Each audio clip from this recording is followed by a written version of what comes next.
My name is JinWicked. I am a visual artist, a comic artist. I like to call myself an internet entertainer. Performance artist, did I already say that? Okay. Just a creative person. My real name is Jennifer Miller, but I've been known for a very long time as JinWicked, so most people that would know who I am only know me by that name. It wasn't something that I ever really questioned. I've always been drawing. I've been doing it as long as I can remember, so it's always been a natural evolution to me. When I was a kid, I loved reading the newspaper comics, so as I enjoyed doing that, I started drawing comics. I started dabbling in painting. It's just all been my core identity as long as I've been alive, as long as I can remember. I started my first webcomic on a whim in 2003. I had done a little bit of comics informally just for fun when I was in high school and growing up, but it was my first serious project. And I literally started drawing it on my lunch break at the job I had at the time. It was when webcomics were first starting to really become popular, so I was kind of getting on that bandwagon, and it just became a thing. Some of the early comics were obviously venting frustration with my job where I was working at the time. I've always been a person who explores myself a lot through my art, so I do a lot of self-portrait work. I like deconstructive self-portraits where I take apart myself through symbolism to try to maybe express things I'm feeling in a very complex way, things that kind of defy words. And so it was a natural transition to do that with my comics as well. So first it became kind of a gag-a-day thing.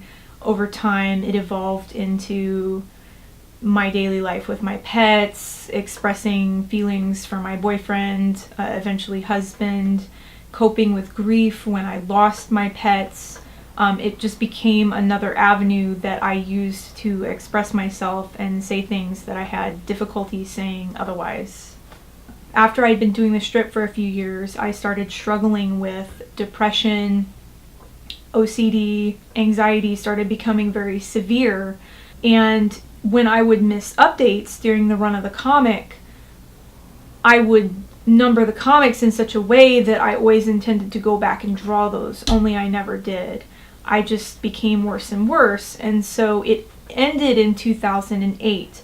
But when I started becoming better, when I started becoming productive again, it's very important to me. It's a thing I'm going to do, which is to finish that. So there are 500 comics, but I only actually drew 360, I think is about how many were actually completed. So one of my goals right now is to finish those 500 strips, and I have a lot of undrawn scripts from years and years ago to go back and finish that and put it in one book. So even though it's officially ended, there's still a lot of unfinished material that I intend to come back to as a personal goal and something important for me to do. I still do the kind of daily situational humor. So something happens with me and my friends, something happens while I'm out, or observational type humor. I started $1 late and a day short because a lot of what was happening with lunch break at the time was feeding into my unhappiness. So as you're reading the lunch break archive, you'll see strips where I adopted a different art style or experimented with the format a little bit. And whenever I did that at the time, I would get a lot of complaints. And over time, I started to almost resent my own work because I felt very trapped. People wanted me to write a certain kind of strip. They wanted me to draw my character a certain way. And I felt like the only way out of that was to just start a whole new project so I could change the format a little bit, so I could use a different art style. When $1 Late first started, I tried to strip the art style down to something more minimal so that I would be able to more consistently create work. But in the end, that didn't really solve my problem because it wasn't the time or intensity of the artwork itself, it was actually my frame of mind. So $1 Late became basically me trying to work through a very serious depression. And I've been rerunning my archives recently, and I've received lots of comments about that. First of all, I've noticed that Dollar Late's been a lot better received this time around.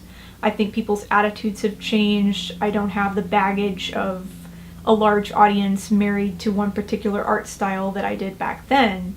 But the material in Dollar Late's very dark. There's strips about suicidal ideation, there's strips about anxiety attacks, there's strips where I tried to illustrate my struggles with obsessive thinking, obsessive thoughts, unwanted thoughts, and so it's very different from Lunch Break. There's still a little bit of the gag-a-day, but a lot of the humor is darker, more self-deferential punchlines. So that was kind of why, and Dollar Late eventually tapered off too, because eventually I just got so bad I couldn't work anymore. I moved back to Minnesota in 2015. There were a lot of reasons why I decided to come back. I love the state. I never really felt like I belonged in Texas. My politics are kind of mixed, but in general more liberal than not. I have pretty much no family left, except for a brother. I didn't have a lot of reason to stay. Honestly, sometimes I felt like I wasn't safe there. I'd had bumper stickers ripped off my car that, were of not a popular opinion there before. I didn't have a lot of friends. I didn't have most of my friends were my ex-husband's friends. When I decided to get divorced, I just really wanted to start over. And since I did know a few people here and have a little bit of history, Minnesota seemed like a nice place to be. The people here are very friendly. It's very welcoming. I love the weather. I love the seasons. I like to see the fall, the spring, the summer. It's great. And so in general, and I wasn't specifically looking for a house in St. Paul or a place to live in St. Paul. It just worked out that way. But since I got here, I've fallen in love with the city of St. Paul, and pretty much everything about it's great. So I've gone completely native. I'm even starting to talk like y'all. Oops. So my new project, Queen of Assholes, is the first time I've done a real biography. My strips have been, I like to say, semi-autobiographical because they're mostly based on things that actually happened. Sometimes to get in that 4-beat punchline, things are truncated or changed a little bit, but for the most part they try to stay grounded in reality. But the truth is that most of my life I've spent not really sharing who I actually am. Even the fact that I created a fake name for myself and adopted this kind of alternate personality, I've been hiding my whole life behind a facade, behind a name, and when I started to come out of my depression in 2015, at the end of 2014, I started kind of really getting in touch with who I am, and now I think mentally I don't really make the distinction between Jennifer and Jin anymore.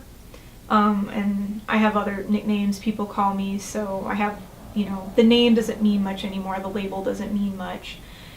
And when I first started thinking about what I wanted to do next in 2015, originally I had intended to start a fiction. I wanted to tell a story, but especially over the course of the second half of last year, I realized what I really need to do. And when I talk to people, when I would tell them my story, all the things I've lived through, people were really fascinated by that, because when I stopped to take a look at it, I've actually had a very strange life. And I felt like, well, this is a story that I've been living for the past 37 years. Maybe it's time that I actually crack it open and really tell things from my perspective. I had a kind of abusive childhood. I had, and outwardly things looked very great, but a lot of stuff has happened to me that's been very formative, and I feel like my entire life, maybe since I started learning to draw, it's just always been a struggle for as long as I can remember to try to communicate what I wanted to say and feel like somebody was listening.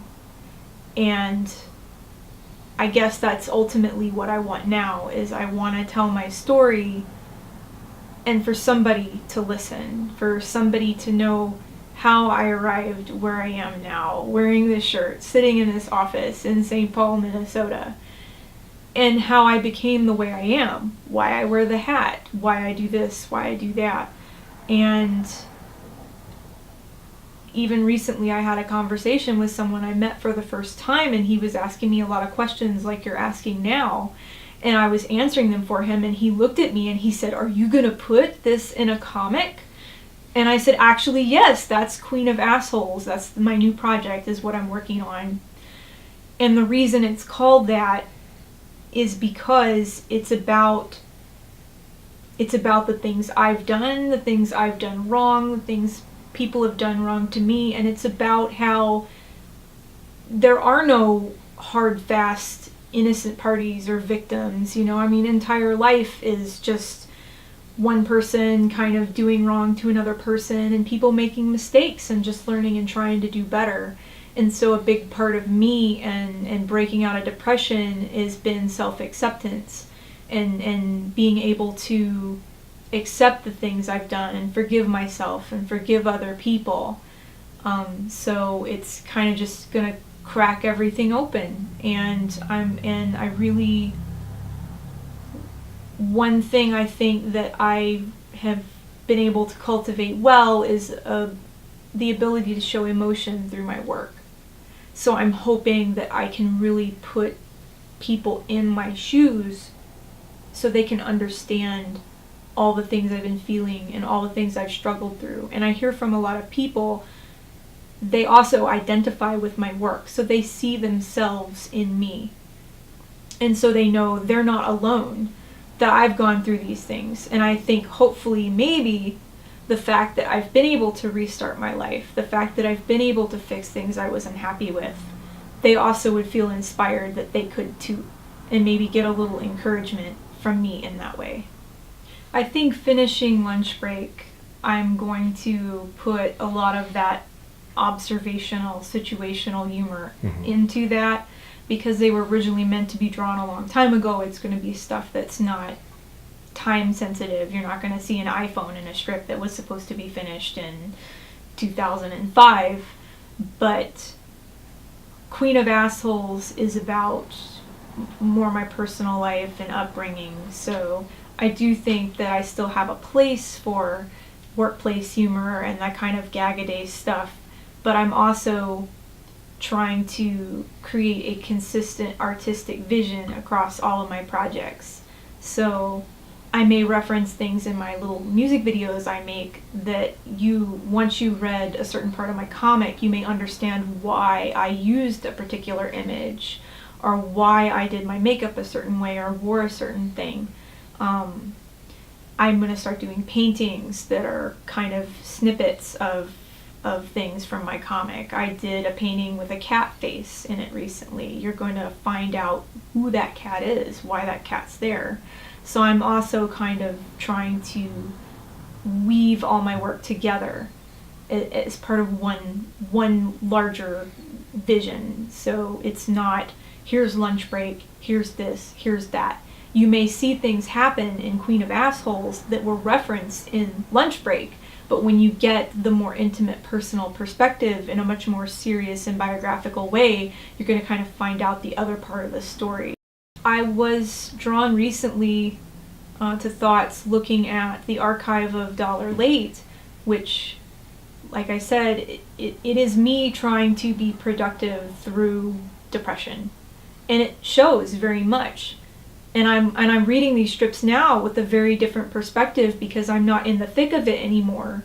And I look at this and And I knew at the time I was spending hours drawing these and posting them, and my family, my in-laws, my ex-husband were reading them, and nobody helped me, you know?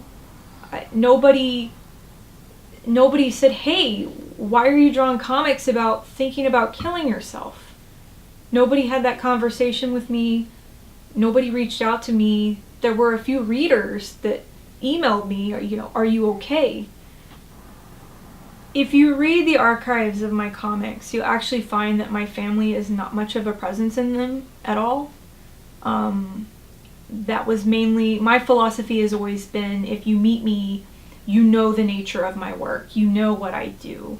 If you choose to be part of my life, you are basically choosing to also be included in my work. Whenever I meet somebody new, what I do is one of the very first things they learn about me. So if you don't want to be part of my work, if you don't want to be part of the life that I live, then you need to not be part of my life. My family didn't choose that. They didn't choose to be related to me. And because so much of what I might have to say about them is not necessarily negative, but also not necessarily flattering, I kind of just deliberately omitted them from the strip.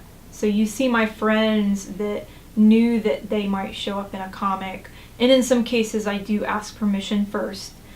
In particular for Queen of Assholes, I obtained permission for some of the people that have been important players in my life.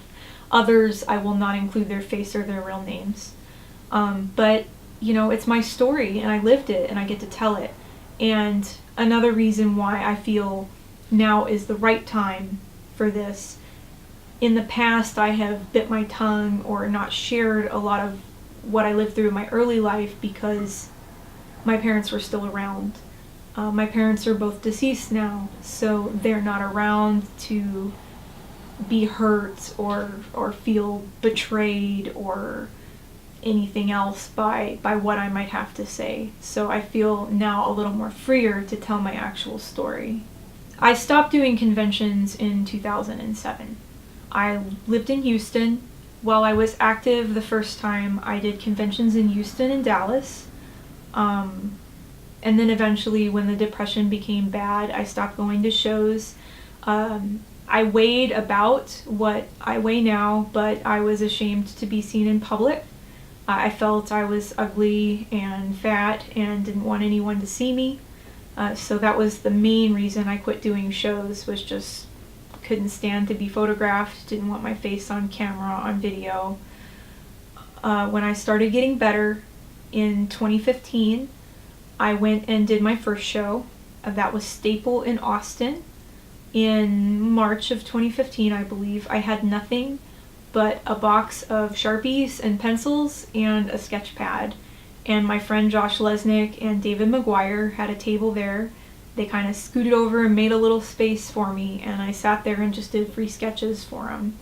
Whenever I feel kind of discouraged or a little overwhelmed, one of my favorite things to do is scroll through my Instagram feed, because you can watch from that first show at Staple.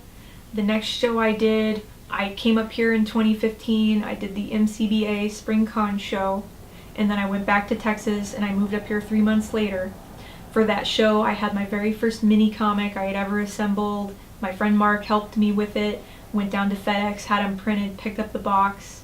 The next show, I had even more, and every show since then, my display's gotten a little better. I've had more to sell. I've had a bigger booth, better booth, more professional.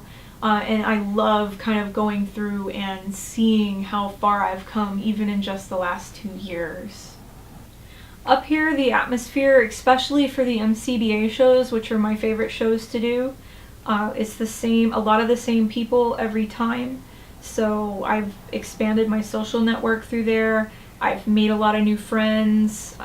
They're a great time. If I'm in a convention, I'm doing one of three things. I'm making money, I'm exposing people to my work, or I'm having a good time. So as long as I'm doing one of those three things, I'm good with the show.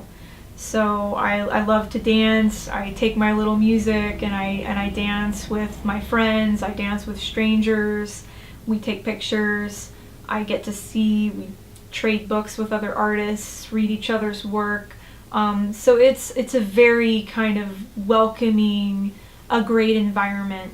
And I have to say, I think the atmosphere of conventions in Minnesota and the Midwest in particular is just really welcoming.